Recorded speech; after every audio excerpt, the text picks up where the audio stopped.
మీకు ఇప్పుడు ఈక్వేషన్ ఎట్లా కనిపిస్తున్నది? మూడు పార్టీలు వీళ్ళ పోటీ, ఎవరు ఎక్కువ సీట్లు గెలిచే అవకాశం ఉందని మీకు మీరు అంచనా వేస్తున్నారు? ఇప్పుడున్న నెరేటివ్లో ప్రధానమంత్రి పోస్ట్ కోసం ఎలక్షన్లు జరుగుతున్నాయి. అవును, ప్రధానమంత్రి ఒకవైపు మోడీ బలంగా నెరేటివ్ బిల్డ్ చేస్తుంటే కాంగ్రెస్ ఇండియా కూటమిలో లుకలుకలు కనబడుతున్నాయి. అవునన్నా కాదన్నా కూడా ఇప్పుడున్న పర్సెప్షన్ నెరేటివ్ అనే దాని ప్రకారం మళ్ళీ కేంద్రంలో బీజేపీ అధికారంలోకి రాబోతుందనే నెరేటివ్ బలంగా తీసుకెళ్తున్నారు.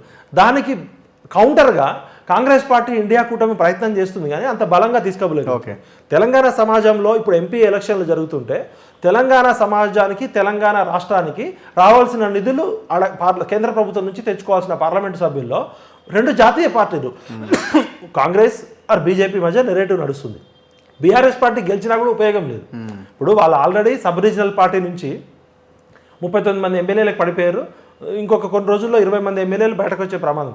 వీళ్ళు గెలిచినా కూడా ఉపయోగం లేదు. ఎందుకంటే వీళ్ళు రీజనల్ పార్టీ ఎప్పుడు కూడా తమ అస్తిత్వము, అస్మిత ఎప్పుడైతే సొంత పునాది రాయే పగిలిపోయింది.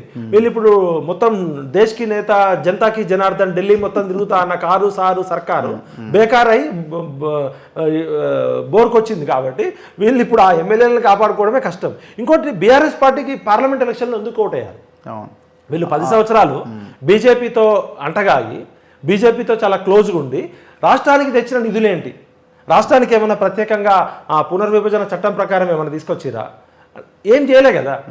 10 సంవత్సరాలు బీజేపీతో క్లోజ్గా ఉండి కూడా వీళ్ళు పార్లమెంట్లో అరవీర భయంకరంగా పోరాడింది ఏం లేదు. అదే తమిళనాడు రాష్ట్రం చూడండి, వాళ్ళు రీజనల్ పార్టీలు లోకల్లో ఎన్ని డిఫరెన్సెస్ ఉన్నాయి. ఇప్పుడు వీళ్ళకి గెలిపించినా వీళ్ళు చేసేది కూడా ఏముండదు. ఆటోమేటిక్గా సెల్ఫ్ గోల్ అది. ఆ పార్టీ అనేది అయిపోయింది. అది ఒకసారి అంబాసిడర్ కార్ అనేది అవుట్డేటెడ్. అది ఎన్ని చేసినా, ఎన్ని వాస్తు ప్రయోగాలు, ఎన్ని యాగాలు, ఎన్ని చేసినా కూడా అది అయిపోయింది. ప్రజలలో ఆదరణ ఉన్నప్పుడే అది అయిపోయింది. పీక్ స్టేజ్ దాటి కింద పతనం దిశగా స్పీడ్గా పోతుంది. కాబట్టి బీఆర్ఎస్ పార్టీ గురించి మాట్లాడుకోవడం వేస్ట్. ఇప్పుడు కాంగ్రెస్ వర్సెస్ బీజేపీలో రాహుల్ గాంధీ గారు మాట్లాడితే సామాజిక న్యాయం అంటాడు. బీసీలకి న్యాయం జరగాలి. ఈ దేశంలో సగానికి పైగా 55% పైగా ఉన్న జనాభాకి ఇంతవరకు రిప్రజెంటేషన్ లేదు. సెంట్రల్ గవర్నమెంట్లో ఇంపార్టెంట్ పోస్టులలో బీసీలు 1%, 2% కూడా లేరని ఆయన గత 2 సంవత్సరాల నుంచి దేశమంతా తిరుగుతూ సామాజిక న్యాయము, బీసీలకి న్యాయం జరగాలని చెప్తున్నాడు. మరి ఈ సామాజిక న్యాయము, కులగణన అనే అంశంతో ప్రజలంతా కూడా కాంగ్రెస్ పార్టీకి అధికారం ఇచ్చారు. ఈ దాదాపు 4 నెలలు అవుతుంది. ఈ 4 నెలల్లో రాహుల్ గాంధీ చెప్పిన సామాజిక న్యాయం రేవంత్ రెడ్డి గారు పాటించారా? మీరు ఇచ్చిన 17 ఎంపీ టికెట్లలో ఎంతమంది బీసీలకి, ఎంతమంది ఎంబీసీలకి, ఎంతమంది ఓబీసీలకి టికెట్లు ఇచ్చారు? 3 ఇచ్చినట్టున్నారు మొత్తం. ఇప్పుడు 17లో ఎస్సీ ఎస్టీ పోరు 11 సీట్లు ఉన్నాయి. 11లో 55% నుంచి 60% జనాభా ఉన్న రాష్ట్రము. మీరు ఆల్రెడీ అసెంబ్లీ ఎలక్షన్లో గెలుపు గుర్రాలని చెప్పి మీరు 100 కోట్ల రూపాయలతో ఉన్న వాళ్ళకి ఇచ్చారు. మీరు ఆల్రెడీ అధికార పార్టీలో ఉన్నారు.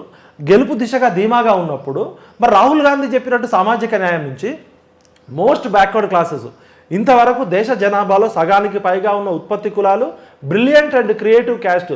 BCs are not backward classes. BCs అంటే బ్రిలియంట్ అండ్ క్రియేటివిటీ ఉండి ఉత్పత్తిలో, శ్రమలో, ఈ సంపద సృష్టిలో వాళ్ళు సగం వాటా ఉన్న వాళ్ళకి మీరు ఎంతమంది రజకులకు టికెట్ ఇచ్చారు? ఎంతమంది శాలివాహనులకు ఇచ్చారు? ఎంతమంది కుమ్మరులకి, మంగలి? ఇంతవరకు ఎంపీటీసీ, జెడ్పీటీసీ కాని కులాలు చాలా ఉన్నాయి.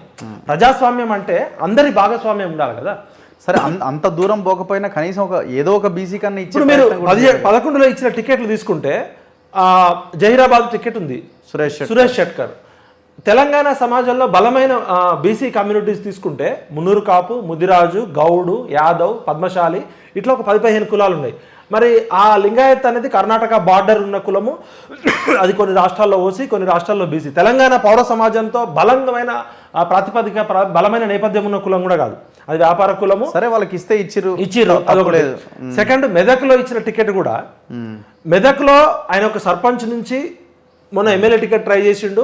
భూములు అమ్మడంతో కొన్ని రేట్లు వచ్చినాయి. కొంతమందికి 20 కోట్లు, 30 కోట్లు డబ్బులు ఇచ్చిండు అని ఓపెన్గా సీక్రెట్ జరిగింది.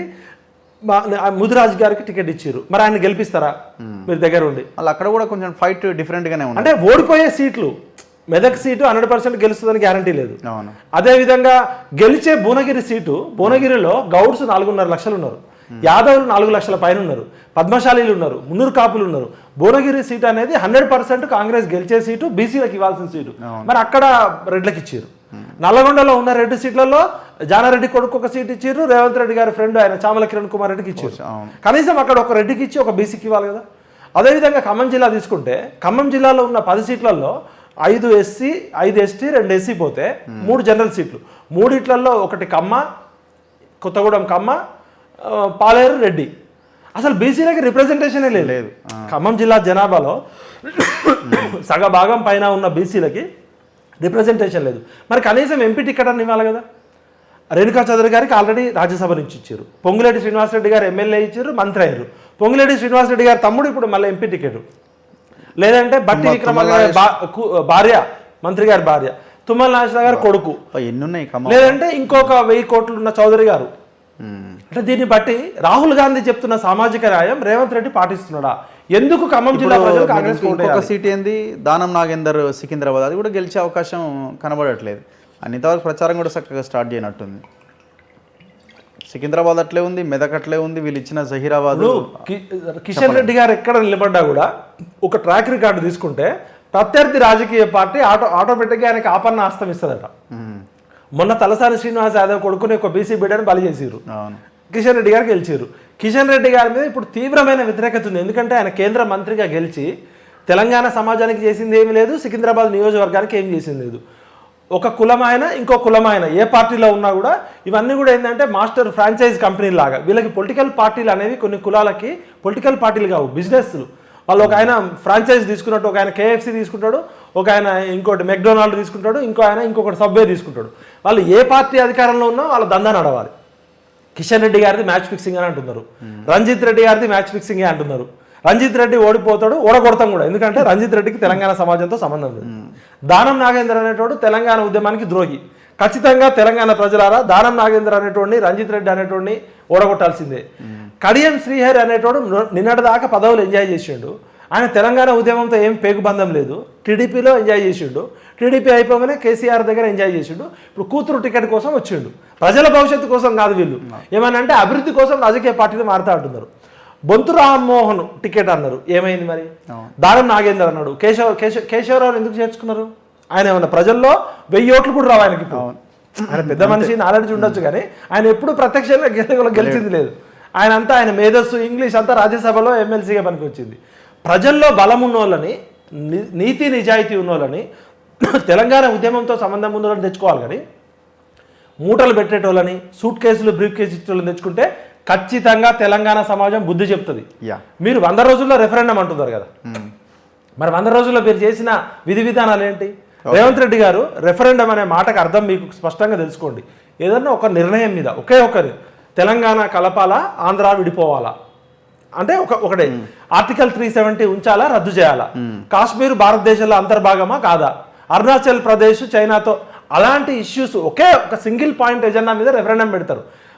ఎలక్షన్లలో భిన్న అంశాలు ఉంటాయి, క్యాస్ట్ ఉంటుంది, సామాజిక న్యాయం ఉంటుంది, అభివృద్ధి ప్రణాళికలు ఉంటాయి, సంక్షేమ పథకాలు ఉంటాయి. ఇన్ని కలిసినప్పుడు రెఫరెండం అనరు.